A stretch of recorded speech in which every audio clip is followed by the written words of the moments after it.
Praise the Lord. Hallelujah. വീണ്ടും ഒരു തിങ്കളാഴ്ചയിലേക്ക് നമ്മൾ പ്രവേശിച്ചിരിക്കുകയാണ്.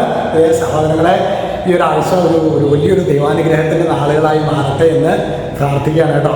ഇന്ന് നമ്മൾ ധ്യാനിക്കുന്നത് റോമ 1:21. അവർ ദൈവത്തെ അറിഞ്ഞിരുന്നുവെങ്കിലും അവിടുത്തെ ദൈവമായി മഹത്വപ്പെടുത്തുകയോ അവിടത്തേക്ക് നന്ദി പ്രകാശിപ്പിക്കുകയോ ചെയ്തില്ല. അതായത് ദൈവത്തെ അറിവുണ്ട്. ഇന്ന് പ്രിയ സഹോദരങ്ങൾ, നമുക്ക് എല്ലാവർക്കും അറിവുണ്ട്. യേശു ദൈവമാണെന്ന് അറിവുള്ളത് കൊണ്ടല്ലേ ഇത്ര പിടിച്ചൊരു ഹെക്റ്റിക് ഷെഡ്യൂളിൻ്റെ ഉള്ളിൽ നമ്മൾ ഞായറാഴ്ച കുർബാന മുടക്കുന്നില്ലല്ലോ, അല്ലെങ്കിൽ കുട്ടികളെ കാറ്റീസം പഠിപ്പിക്കപ്പെടുന്നു, കുടുംബ പ്രാർത്ഥന നാമമാത്രമായിട്ടാണെങ്കിലും ജനിക്കുന്നു. ഇതൊക്കെ നമ്മൾ ചെയ്യുന്നുണ്ട്. ദൈവത്തെ അറിയാം.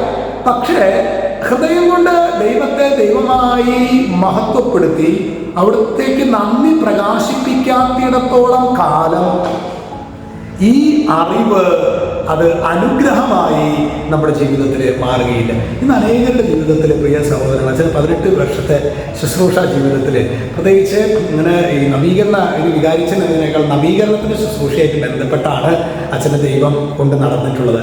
അനേകം ജീവിതങ്ങളെ ഒരുപാട് അടുത്തറിയാനായിട്ട് സാധിച്ചിട്ടുണ്ട്. അവരൊന്നും യേശുവിൽ വിശ്വാസമില്ലാത്തവരല്ല. അവർ യേശുവിനറിയാം, യേശുവിനെ കുറേ കുറച്ചൊക്കെ വിശ്വസിക്കുന്നൊക്കെ ഉണ്ട്. എങ്കിലും ഹൃദയം തുറന്ന് കർത്താവിനെ മഹത്വപ്പെടുത്താൻ പറ്റുന്നില്ല.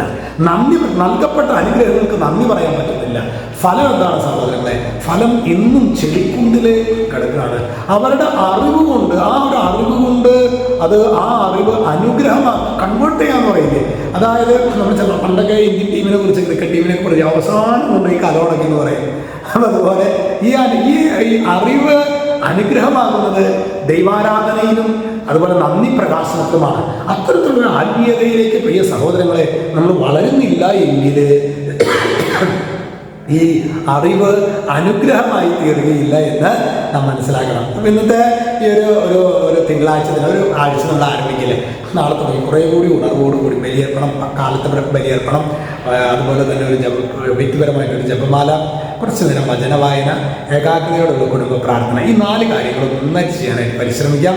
ഈശോ നമ്മൾ എല്ലാവരെയും അനുഗ്രഹിക്കട്ടെ കേട്ടോ. ആശ പ്രത്യേകമായിട്ട് നിങ്ങളെ ഇത് കാണുന്ന ഓരോ വ്യക്തിയുടെ ജീവിതത്തിലും ഈശോയുടെ വലിയൊരു ബ്ലെസ്സിങ് അത്ഭുതകരമായ വിധത്തിൽ സംഭവിക്കട്ടെ എന്ന് പ്രാർത്ഥിക്കുന്നു. രക്ഷിതാവായ യേശു ക്രിസ്തുവിൻ്റെ നാമത്തിൽ ആശീർവദിക്കുന്നു. ഇപ്പോഴും എപ്പോഴും എന്നേക്കും. ആമേൻ.